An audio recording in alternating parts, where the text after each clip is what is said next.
Have you wanted to start designing in Canva, but finding it a little bit overwhelming to know every single feature that they have and all of their shortcuts and how to do things best? Then this video is for you. Canva is a fantastic tool out there for people like you and me who want to get designing. There are other platforms. There's Procreate, there is Photoshop, there is Illustrator, many other ways that you can go about designing, but those have a very, very steep learning curve. Some have technical things like Procreate needs an iPad versus Canva. You can do it on any desktop. You can even have an iPod. You can do it on your phone. Would not recommend though. Desktop is probably the best, but Canva has made it simple for people to create designs with pre-made templates, with pre-made elements that you can use in their designs, and just a beautiful UI that makes it super easy to learn. Not to say that you can easily learn it in just 10 minutes, which is why I want to go through this tutorial, because it did take me a while to learn the ins and outs of Canva, what you can do, what you can't do, shortcuts, templates, and so much more. So stay tuned. Let's start with this tutorial. So first, let's just open our Canva, create our accounts. You are most likely going to want a Canva Pro account. This gives you access to some of the best fonts, a lot of their elements, and just a lot of rights that you can do with your designs that you aren't allowed to do if you only have the free version. If you are in education, you can actually apply to get Canva free, say if you are a teacher. So you can just take a look at education up here, see what grants they offer you, and see if you can get this for a little cheaper or even free. So to open our first design, up in the corner here, we're going to hit create a design, and they give you a lot of pre-made sizes already, which you can use. But if you don't want to do that and you just want to create your own custom size, you can do that here. You can do it by pixels or inches or whatever measurement you prefer. I usually go by pixels or inches, but I'm just going to start with some pixels and do 2000 by 2000 and hit create new design. If you need any help with any designs, they offer tons of different templates that you can use, both from this view or back from our homepage. You can search in here as well for different templates. But in here, say we even just wanted some logo templates, we can go in here and work right from here. A rule in Canva, if using their templates, if you are going to sell your template, you do need to change it up a bit. You can't just grab this, sell it like this. I doubt your business name is actually going to be Olivia Wilson, but change these up. So here you can go in, you can edit it as you would like. And there you go. You have your own logo, which you can use. And there's tons of different templates for different things. There's video templates. There is Facebook banner templates, Pinterest templates, pretty much a template for anything you need. Even if you wanted to do a resume from here, oh, maybe not in here, but I believe you can from this view if you search up resume. Oh, here we go. I just had to go to templates. But here, thousands of different templates that you can use for a variety of purposes. So you do not need to be a designer prior to going into using Canva. They already have a lot of designs in there that you can just customize to be your own. Canva also offers a lot of free elements that you're able to use. So if you just go over to elements, you can search up anything. Let's search up a cat. You will get tons of different cats. You can add some filters if you really want to get specific. You can filter by color, the orientation, if you want it moving, cutouts only. And if you only have your free account, or perhaps you're selling templates, you're only allowed to use free things. But for the purposes of here, I am going to be talking about selling merchandise or print on demand, which is what I specialize in. So you are allowed to use both free and pro. So I'm just going to leave those off. You can also just add filters up here, going to graphics, photos only. And their library of products and different elements is outstanding on Canva, like unmatched. I am so happy with all the elements that they have in there, and I have used tons in my designs. If you are selling merchandise, there is some rules about what you can print and not. With elements, you need to at least print more than one product. So what I mean is I couldn't just print this on a product, but I could make a brand new design by adding two elements together. And this counts as a brand new design, so I am able to sell this on merchandise. If you want to know more about the licensing with Canva and selling print on demand, check my video right here on Canva licensing. For a lot of their images, you are also able to change up the colors if you did need a different color. So something like this, in the top corner here, you're going to get the colors. You can just change that here. There's also some cool things that you can do with this. If you go to edit image, you can change some of the colors. You can put it on a mock-up. One thing I like to do is I like to add some drop shadows. This one might not actually let me. Drop shadow. No. Sometimes for things like drop shadows, they only let you do it if it's a PNG file. So what you can actually do is save this file. So I'm going to save it as a PNG with transparent background. Download it. And then re-bring in the file. And then from here, you might have a few more edit options. So now shadows becomes available for me and background remover. So if you're ever going and adding an image and these options aren't available, just save it as a PNG file and re-bring it in. Gonna add a little drop shadow on here.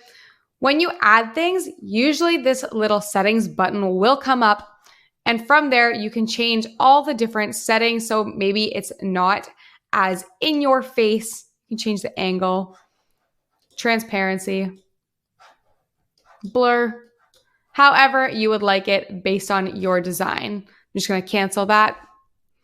And there's also different shadows you can choose instead of just the drop. There's a glow, curved, tons of different things that you can actually do with your design. Then say we want to add some text into our design. You can either go down to text down here, use some of their font combinations they've already created, but I like to do the shortcut and just hit T on your keyboard. It'll bring up a new text box and you can just type in the text you would like. Up in this corner here is where you are able to select the different fonts that you want to use. So you can give these a test. You can also search by like the type of font that you would like. So here's some handwriting. You can do like script, any words that you can think of to describe the type of text that you are looking for. If you want to bring in a brand new font, so nothing in here, there is an upload a font button down here. You do have to get fonts from somewhere else. Somewhere I love to get different fonts from is creativefabrica.com, and then going to their fonts. They have tons of beautiful fonts that you can use in your designs. So you would just download this and in here, hit upload a font, bring in one of the files, and then just save and reload your page, and it'll be here under your uploaded fonts. Once we have our font in there, there's quite a few things that we can do. We can change the colors, change it to similar to what we had, change the sizing. Using this spacing up here, you can change the spacing between there. Line spacing is if you had it like, say, two gizmos, gizmo, and then did this. You can move them closer apart or further apart. Then you can even add some cool effects to this. My favorite to use for print on demand is usually adding a curve. Depends what you're doing. These might be really cool. Hollow is also really cool to use, but I love to use curve. And then you can just play with this how you would like it depending on your design. But this is a super fun way to add some cool text effects. If we want to add some shapes in here, you can find shapes in Elements, but actually my favorite way is on your keyboard to just hit the / button. And that brings up this magic box here. Another shortcut to get to T. You can also bring up line. You can see the other shortcuts here. You can hit L or C or rectangle, heart, pie chart, star, all of the shapes, much easier to find this way using the magic shortcut. I'm going to bring in a rectangle. And you can see that this isn't like ideally placed. Say I wanted this to go to the back. I want my kitten to be in front. You can just right click this and you can hit either send backwards, which will send it one layer back. So maybe just the kitten, or if I had two kittens, it might sandwich it between, or I can just send this to the back. So it'll be the furthest layer from the front. Send him back. Now our kitty is back on top. All right. Now we have this. I kind of changed the colors to make it look a little bit nicer. I'm also going to change up this a little bit.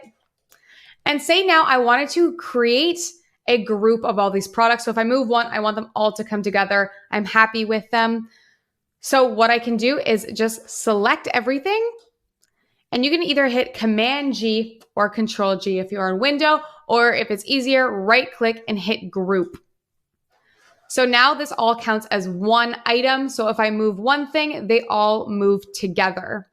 This is helpful if you have a lot of elements going on in your design to just start grouping to move things much simpler. So I use grouping quite a bit. Another little tip and trick in Canva is, say you have multiple products, you all want them to line up. You want a nice line, but it's annoying to try to place it, and you don't know if things are equally spaced. You can select all three. Up here in the corner, there's position. What I can do is select how I want these three elements. They count as three now because they're three groups. It would be different if they weren't grouped. Then they would all be acting as individual. But right now I only have three live because I have three groups. I'm going to center them. And then right now I can tell that I'm already tidied up, but say this was off. I wanted to make sure there's equal spacing between all of them. Tidy up will be clickable and we'll get something like this. So you know that you are creating an actually well put together and well spaced product or design. All right, I'm going to create a new page to show you frames. So frames are just boxes that you can put your pictures into. Squares are already kind of easy because you can already bring in a photo. But from here, let's say I wanted a cool frame like this. I would bring this in, grab a photo. You can either bring this in from your own files or grab it from the elements, and you can just drag it in. And then if you want to reposition it, double click, and then you can move it within the frame and even resize it. This one can't go smaller because it doesn't fit the frame, but there we go. And then just click off of it to bring it back. I'm just going to center it a bit. There we go. They even have different frames for like text. Oh, you're going to go over here. Just scroll down. Here we have some text ones. It is only in one font, but if you wanted to say put like a plaid pattern within a word, you can do that.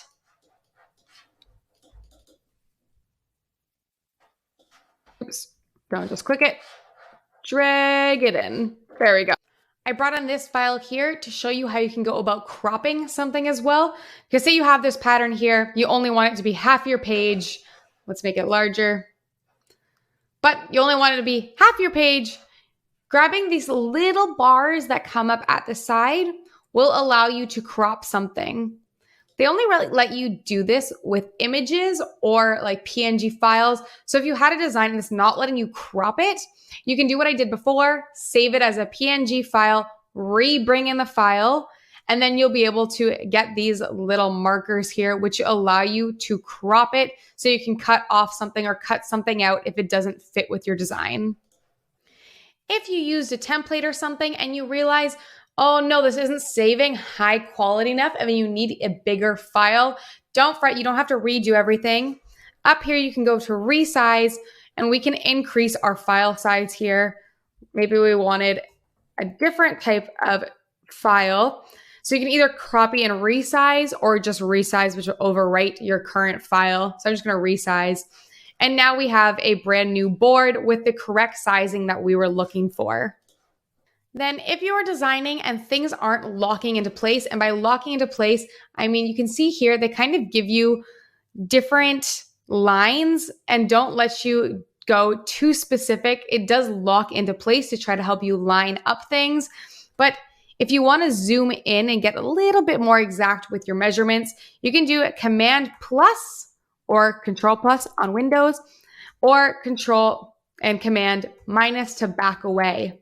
So you can zoom in to get some of the finer details if you have a very small looking design, or there's also just the button right here that also. Then when you want to actually save your file and you are ready for print, depending on what you are printing with print on demand and merchandise, you probably don't want a background. You don't want to be printing this white here. You want to just print this. So if we just want to print this guy, you want to make sure that when you are downloading your file, you are saving as a PNG file with a transparent background. PNGs and SVGs are the only file that let you save with a transparent background, and PNG is a lot better to print with. If you are okay with the background in there, then you would save as a JPEG or a PDF, or if you have things that move, you can create a GIF or GIF. Don't get mad at me based on my saying. But if you are printing something and you do not want this background in it, you need to make sure you save it as a PNG file with transparent background, and you can save your file. We have 2 pages in here. If we only want to print 1 page, we can just make sure and unselect the other one. Then we'll just get the 1 file.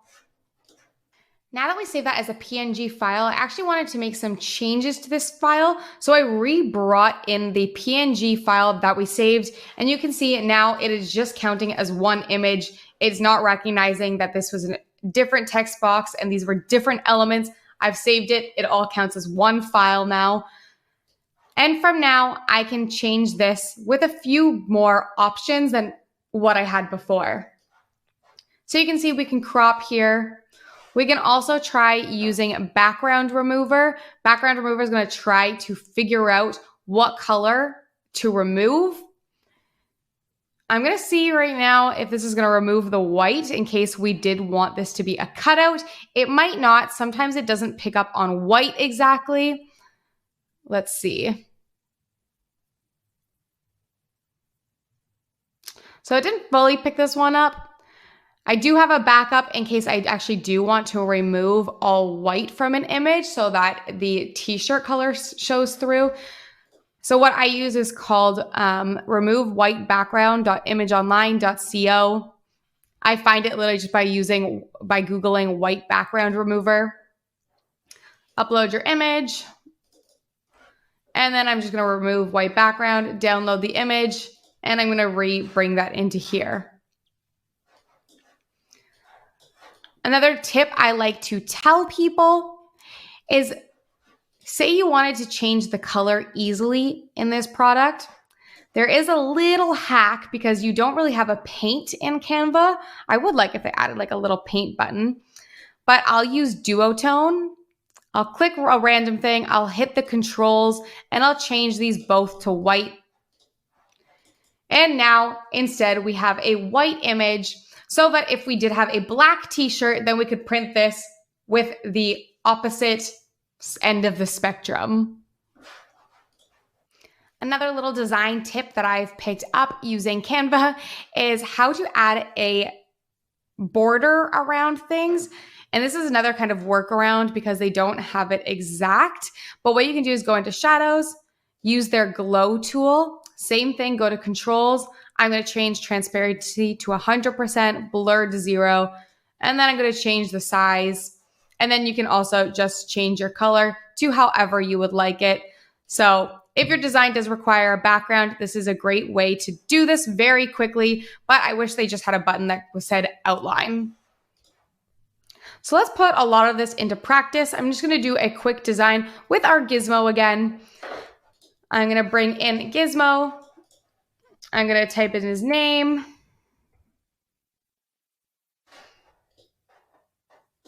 I like to use Anton. I don't know why. Just one of my favorite fonts. What I'm seeing in my head here is having the outline in white around him. But to do that, I do need the system to recognize this text as an image and not as just text. So I'm just going to duplicate this, get rid of this dude here. I'm going to save this file as our PNG file. I'm going to bring in just this page. Now you can see I brought in the PNG file. He's here. I'm going to edit image.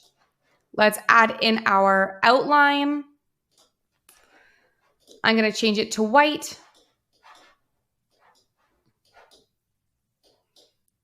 And now I think this looks pretty cool. Now it's a cutout.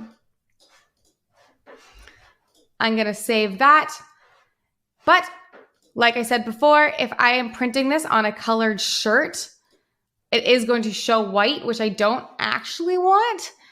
I'm actually going to do this another shortcut way. I'm actually going to save this all, and I'm actually going to save it without the transparent background. I'm going to test using background remover, which should pick up all of the white. Let's bring him in. So now I've brought him in, but using our background, we can see here, this isn't going to print well on a t-shirt because it's just going to print a very big white box. No one's going to be happy if they receive that. But it is now registering as an image, so we can crop. But instead, what I'm going to do is I'm going to use their background remover.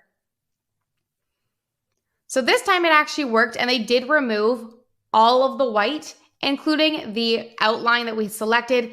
If it doesn't work, go back to our handy dandy remove white background remover. So just have that tool in your back pocket. So this is great. So now we can print this in all light color t-shirts. But if we wanted a version of that shirt printed on a dark color t-shirt, then we're going to want to switch this to white. So again, we'd go back to our duotone.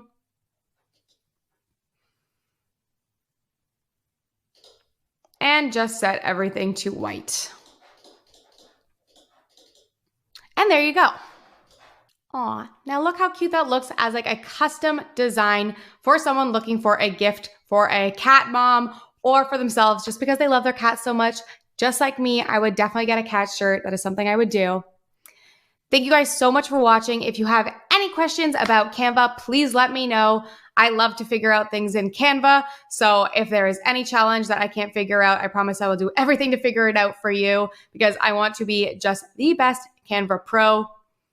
Thank you guys so much for listening. If you haven't yet, please subscribe for more content like this, more on designing, Etsy, print on demand, and more.